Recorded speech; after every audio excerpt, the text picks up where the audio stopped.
හයි කොහොමද සුබ දවසක්. ඉතින් ඔන්න දෙවෙනි වීඩියෝ එකක් ගෙනාවා.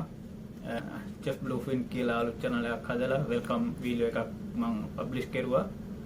ඉතින් මේ channel එකේ ඇත්තටම කියන්න තියෙන්නේ මම කරන්න යන්නේ අලුත් කට්ටියට තමයි මේක කොහොමද චීෆ් කුක් කෙනෙක්ගේ රෝල් එක කොහොමද කරන්නේ කියලා. චීෆ් කුක්ට තියෙන මොනවාද රෙස්පොන්සිබිලිටි මොනවාද තියෙන්නේ කරන්න ඩේලි වර්ක් මොනවාද චෙක්ලිස්ට් බලන්න තියෙනවාද ඒගොල්ලන්ගේ රෙස්පොන්සිබිලිටි මොනවාද ඌ එක හැන්ඩල් කරන්න කොහොමද කුක් කෙනෙක් විදිහට ස්ටුවර්ඩ් කොහොමද හැන්ඩල් කරන්නේ මොකද චීෆ් කුක් කියන්නේ very important person on board.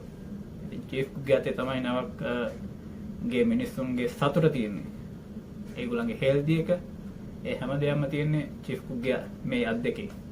ඉතින් චීෆ් කුක් හරියට කැම ටික දුන්නේ නැත්නම් මුළු නැවම අවුල් වෙනවා. ඉතින් ඉස්සලම අවුල් යන්නේ කැප්ටන්. ඒක හැමෝම දන්නවා. චීෆ් කුක් කෙනෙක් වෙන්න අදහසක් තියෙනවා නම් එහෙම නැත්නම් ස්ටුවර්ඩ් කෙනෙක් විදිහට ජොයින් වෙලා එයා කුක් කෙනෙක් විදිහට නැවක ජොයින් වෙන්න අදහසක් තියෙනවා නම් මේ channel එක ඇත්තටම හොඳයි. මේ channel එකේ මම ඉස්සරහට වීඩියෝස් දානවා. මොනවද උයන්නේ මල්ටි නැෂනැලිටි ක්‍රූ එකකට කොහොමද ඔයා කැම හදන්නේ මොකද විශේෂයෙන් වා ශ්‍රී ලංකන් කෙනෙක් විදිහට ඉන්ටර්නැෂනල් සීෆෙයාර් කෙනෙක් විදිහට ජොයින් වෙනවා නම් වාට ලංකාවේම නැෂනැලිටි හම්බ වෙන්නේ නැහැ. මික්ස් ක්‍රූ තමයි වාට ගොඩක් හම්බ වෙන්නේ. ඒතෝනේ කොහොමද උයන්න ඕනේ කියන එක තමයි මේ channel දිගටම මම කියන්න යන්නේ. මාළු කපන්නේ කොහොමද, මස් කපන්නේ කොහොමද, සීසනින් කරන්නේ කොහොමද, ප්‍රෙපරේෂන් කොහොමද ඒගොල්ලන්ගේ ටේස්ට් එකට දෙන්නේ. මොකද අපේ ටේස්ට් එක නෙමෙයි ඒගොල්ලෝ බලාපොරොත්තු වෙන්නේ. අපේ රහන් නෙමෙයි ඒගොල්ලෝ බලාපොරොත්තු වෙන වෙනම රසක්. ඉතින් අපේ කටවල් දිවවල් ඉල්ලන්නේ ස්පයිසස් සැරට. ඒගොල්ලෝ එහෙම සැර ඉල්ලන්නේ නැහැ. ඒගොල්ලෝ salt and pepper lime juice ඒ වගේ බොහොම සිම්පල් විදිහට තමයි ඒගොල්ලෝ කන්නේ. ඉතින් ඒ වගේ දේවල් තමයි ගොඩක් මම මේ channel එකෙන් කියන්න යන්නේ. අලුතෙන් චීෆ් කුක් කෙනෙක් වෙන්න ඉන්නවා නම්. ඉතින් මල්ටි නැෂනැලිටි කියපුවාම ගොඩක් නැෂනැලිටි ඉන්නවා. යුරෝප් කට්ටිය ඉන්නවා, ආෆ්‍රිකන් කට්ටිය ඉන්නවා, ඊස්ටර්න් යුරෝප් කට්ටිය ඉන්නවා, පෝලන්ඩ්, ජර්මන්. එතකොට ඒ හා සමානව ඉන්නවා රෂියන්, යුක්‍රේන්, රුමේනියන්. අනිත් පැත්තට අපි ගියොත් එහෙම ඉන්නවා බල්ගේරියන්. ඒ වගේ කට්ටියට ආෆ්‍රිකාව පැත්තට ගියොත් දාන කට්ටිය ඉන්නවා. ඉතින් මේ මල්ටි නැෂනැලිටි කියන්නේ ඕකයි. දැන් අපි ඒෂියාවෙන් පැත්තොත් ඒෂියා කුක් කෙනෙකුට ඇත්තම ලේසි වෙන්න. ඉන්දියන්, බංග්ලාදේශ්, පාකිස්තාන්, සිංගප්පෝරියන්, මැලේ කට්ටිය ඉන්නවා, මැලේසියන්. මේ වගේ සීෆෙයාරර්ස්ලා ඉන්නවා ඒෂියන් පැත්තේ. ඒගොල්ලන්ට යන්න ශ්‍රී ලංකන් චීෆ් කුක් කෙනෙකුට ස්ටුවර්ඩ් කෙනෙකුට බැරි කමක් නැහැ නැවක ඇත්තටම. ඒගොල්ලන්ට පුළුවන්. ඒගොල්ලෝ සරයිවල් වෙනවා ඒ ටේස්ට් එකට. ඒ වගේ ඒගොල්ලන්ගේ ටේස්ට් වෙන රටේ හැටියට එකම කෑම වුණත් ඒගොල්ලෝ ටිකක් වෙනස් විදිහකට කන්නේ. ඉතින් බොහොම සිම්පල් විදිහට ඒගොල්ලෝ කන්නේ. ඉතින් ඒක හරි අමාරුයි. මොකද නැවක කියද්දි දිවවල් 20 ගානක් තියෙනවා. එහෙම නැත්නම් දිවවල් 14ක් 18ක් නැවේ ඉන්න ක්‍රූ එක 20ද 22ද 25ද ටේස්ට් 25ක්. ඉතින් ඇත්තටම චීෆ් කුක් කෙනෙකුට ඒක ලොකු ටෙන්ෂන් එකක් දිවවල් 25ක් සනසන්න ඕනි කියන එක. ඉතින් ඒකයි චීෆ් කුක්ගේ මම කිව්වා වගේ චීෆ් කුක්ගේ ලොකු රෙස්පොන්සිබිලිටි එකක් තියෙනවා නැවක. ඉතින් ඒගොල්ලන්ගේ නැෂනැලිටි ෆුඩ් අපි හදන්නත් ඕනේ. ඉතින් ඒක කොහොමද කියන එක තමයි මේ channel එකෙන් මගේ අත්දැකීම් මම ඔයගොල්ලොත් එක්ක බෙදා ගන්න හදන්නේ. දිගටම ඉන්න, රැඳෙන්න, share කරන්න, like කරන්න, subscribe කරන්න. සීමන් කෙනෙක් විදිහට 2007 දී ජොයින් වුණේ. සීමන් කෙනෙක් විදිහට 2007 දී ජොයින් වුණේ නැවකට. ඩුබායි වලින් ජොයින් වුණේ. මමයි තවත් එන්ජින් කැඩෙට්, ඩෙක් කැඩෙට් අපි තුන්දෙනා එකට ජොයින් වුණේ. අපි තුන්දෙනාම තරුණ වයස. මට අවුරුදු 22යි. ඒගොල්ලන්ටත් අවුරුදු එහා සමානම තමයි 22යි, 23යි, 24යි. ඒ වගේ මට හරියට මතක නැහැ. ඒ දෙන්න එක්කෙනෙක් ඇවිල්ලා ඩෙක් කැඩෙට් ලාල් කියලා. අනිත් එක්කෙනා එන්ජින් කැඩෙට්. එයාගේ නම මතක නැහැ. ඉතින් මම ඔය දෙන්නම මේ channel එක බලනවා නම්, මේ වීඩියෝ එක බලනවා නම් කමෙන්ට් එකක් දාන්න. මම ඔයගලන්ව contact කරගන්න අත්‍තරම දකින්න ආසයි. දැන් ඇත්තටම කැප්ටන් ලාල්ද නැත්නම් නැත්නම් චීෆ් ඉංජිනේර් වෙලාද ටෙක් එන්ජින් කැඩෙත්. ඉතින් අවුරුදු 18කට කලින් කොහොමද හිටියේ කියලා මගේ ළඟ ෆොටෝස් වගේ තියෙනවා. මම ඒක අද මේ වීඩියෝ එකේදී පබ්ලිෂ් කරනවා. සීෆෙයාර් කෙනෙක් කොහොමද ඒගොල්ලන්ගේ අත්දැකීම් බෙදාගන්නේ කියලා. මොකද අපි මතකද අපි 3 දෙනා පාන්දර 5 මාරට අපි නැවට නැග්ගා. ඩුබායි වලින් ජොයින් වුණේ. ඉතින් පාන්දර 5 මාරයි අපි නැවට යද්දි අපි ඒජන්ට් ඇවිල්ලා බස් වෙලා ඉවරලා අපිට ලැගේජ් අරගෙන යන්න කිව්වනේ. පරණ නැවක්. මගේ ළඟ ෆොටෝස් ටිකක් තියෙනවා ඩුබායි වල ජොයින් වුණේ කොහොමද කියලා. නැවේ ෆොටෝස් වගේකුත් තියෙනවා. ඒ කාලේ ලොකු කැමරාස් තිබ්බේ නැහැ අපිට. අවුරුදු 18කට කලින් කියන්නේ ෆෝන් නැහැ එතකොට.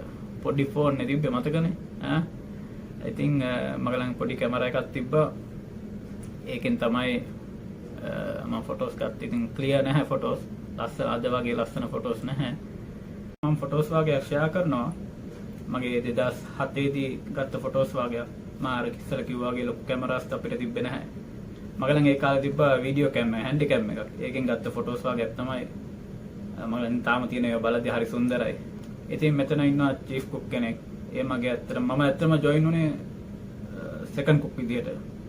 ඉස්සෙල්ලම නැවකට මම ජොයින් වුණේ මොකද මම හොටෙල් එකක වැඩ කළා ට්‍රේනින් ඉඳලා අවුරුදු 2කමාරක් 5 ස්ටාර් හොටෙල් එකක වැඩ කළා. සෙකන්ඩ් කුක් විදියට මම සී ලයින් එකෙන් තමයි ඉස්සෙල්ලම ජොයින් වුණේ. මට ඒ ඔපචුනිටි එක සී ලයින් එකෙන් දුන්නා as a second cook නගින්න. මොකද ඉස්සෙල්ලම second cook කෙනෙකුට නගින්න අමාරුයි. ඉස්සෙල්ලා මෙස් බොයි ඇවිල්ලා මෙස්මන් විදියට ඇවිල්ලා යා ඉගෙනගෙන කොහොමද නැවිගේෂන් එක ඉගෙන ගන්න ඕනේ. ඉතින් ඇත්තටම මට ඔපචුනිටි එකක් හම්බුණා. මොකද හොටෙල් එකේ වැඩ කරපු හින්දා වෙන්න ඇති ඒගොල්ලෝ මට ඒ ඔපචුනිටි එක දුන්නේ second cook විදියට ඩිරෙක්ට් මට නගින්න සයින් ඔන් වෙන්න. ඉතින් මම නැග්ගා. ඇත්තටම ආසාවෙන් නැග්ගා. සී ලයින් එකට ආද බොහොම ස්තුතියි. ඉතින් අදත් මම සී ලයින් එකෙන් ඉන්නවා. අදත් මම සේල් කරන්නේ සී ලයින් එකෙන් තමයි. ඊට පස්සේ ගොඩක් කම්පැනිස් මාරුණා. ඉතින් දැන් ආයේ මේ සී ලයින් එකෙන් තමයි සේල් කරන්නේ. ඉතින් ඒගොල්ලොත් මට දුන්නා. ඉතින් මම මොකද ඒ මගේ report හොඳින්ද. ඉතින් අපේ බෑඩ් report නැහැ. ඉතින් අපිට මේකෙදි ඉතින් second cook විදිහට මම ජොයින් වෙලා මට හම්බුනේ ඉස්සලම චීෆ් කුක් ඇවිල්ලා පිලිපින් චීෆ් කුක් කෙනෙක්. ඇත්තටම හොඳයි. ඉතින් ටිකක් වසයි. Chief cook වසයි. ඉතින් පිලිපින් කට්ටියනේ. ඉතින් මම දන්නේ අපි දන්නේ ඉතින් කොහොමද ඉස්සලම වැඩ කරන්නේ. නැවකට ඇවිල්ලා ජොයින් වෙන්නේ උනා විතරයි පහුවෙන්දා ඉඳලා වැඩ. පහුවෙන්දා ඉඳලා වැඩ. ඉතින් මොනවාද තියෙන රෙස්පොන්සිබිලිටි මොනවාද මට කරන්න. මොකද ඒ නැවේ සෙකන්ඩ් කුක් කෙනෙක් හිටියේ නෑ. මෙස් බොයි කෙනෙක් තමයි හිටියේ. මෙස් බොයි පිලිපින් කෙනෙක්. ඉතින් එයා 3 දෙනෙක් හිටියා. ඒකට mess boy, second cook, chief cook. ඉතින් මම අලුතෙන්ම තමයි එනවට යන්නේ සෙකන්ඩ් කුක් විදියට. චීෆ් කුක් පිලිපින් එක්කෙනෙක්. ඉතින් එයා වයසයි කිව්වට වයස නැහැ. ඉතින් ඒ එක්ස්පීරියන්ස් කට්ටිය ඉතින් මට ලොකු අත්දැකීම සෑහෙන එයා දේවල් මට ඉගන්නුවා. කොහොමද නැවකින්න ඕනේ, මගේ රෙස්පොන්සිබිලිටි මොනවාද, මගේ වර්ක් ලෝඩ් එක මොකද්ද, අපි දෙන්න ෂෙයා කරගෙන තමයි. මොකද එයා යුරෝප් කට්ටියට උයනවා, මම ඒෂියන් කට්ටියට උයනවා. එයා පිලිපීන් යුරෝප් කට්ටියට උයනවා. මම උයනවා අපේ ශ්‍රී ලංකන්ස්ලටයි. ඒකේ නැවේ හිටියා බංගලාදේශ්, පාකිස්තාන් කට්ටිය හිටියා. ඉතින් ලංකාවෙන්. ඉතින් ඔය නැෂනැලිටි දෙක තුන තමයි මට තිබ්බේ උයන්න. ඉතින් ඒක ඇත්තට මට ප්‍රශ්නයක් වුණේ නැහැ. නමුත් ඉතින් නැවක එන්වයරන්මන්ට් එක කොහොමද, හවුස් කීපින් කොහොමද කරන්නේ, එන්වයරන්මන්ට් එකේ අපි හැඩ ගැහෙන්න එපා. බෑග්ග්‍රවුන්ඩ් එක අපි හැඩ ගැහෙන්න ඕනේ. ඉතින් ඒක දේ ඇත්තට මට චීෆ් කුක් ලොකු සප් එකක් දුන්නා. මොකද ඇත්තටම මම නැවේ අනිත් එක තමයි චීෆ් කුක් කෙනෙක් වෙන්න ඉන්නවා නම් අපිට අපේ තියෙන ස්ටෝර්ස් අපි මැනේජ් කරගන්න ඕනේ ස්පෙෂලි. මොකද අපිට හොටෙල් වල නිකන් හම්බ වෙනවා, හොඳ දේවල් හම්බ වෙනවා, හොඳ බඩු හම්බ වෙනවා. ඒ විදිහට අපිට උයන්න බෑ ඇත්තටම නැවවල. අපි ඒක කන්ට්‍රෝල් කරන්න ඕනේ. අපිට බජට් එකක් තියෙනවා. අපි ඒ බජට් එකට අපි වැඩ කරන්න ඕනේ. මන්ත්ලි බජට් එක අපි හදන්න ඕනේ. 8.5 දෙනවා සමහරක් නැව කම්පැනිස් වල $8 දෙනවා. සමහර කම්පැනි $9 දෙනවා. සමහර වල 10.5 10 ඒ වගේ දෙනවා ඩොලර් රේට් එකට පර්සන් කෙනෙකුට දවසකට. ඉතින් ඕක අපි end of month අපි හදන්න ඕනේ අපේ බජට් එක. ඉතින් ඒවා අපි කන්ට්‍රෝල් කරන්න ඕනේ. අපේ කොස්ට් එක ඩොලර්ස් 5000ද 10000ද 8000ද කියන එක අපි එක්කෙනෙකුට 8.5ද කියන එක කම්පැනි රෙගුලේෂන් හැටියට අපි ඒක පෑර කෙනෙකුට යම් කිසි ගාණක් තියෙනවා ඒ ප්‍රමාණය අපි යන්න ඕනේ end of month අපි ඒක කන්ට්‍රෝල් කරන්නත් ඕනේ wastage අපිට එම නාස්ති කරන්න අපිට බෑ. ඉතින් ඒව ගොඩක් දේවල් තියෙනවා දැනගන්න. චීෆ් කුක් කෙනෙක් වෙන්න ඉන්නවා නම් කියලා ප්‍රොෆෙෂන් කොහොමද මැනේජ් කරන්න කියලා. ඉතින් ඇත්තටම මට චීෆ් කුක් සෑහෙන දේවල් ඉගෙනුවා.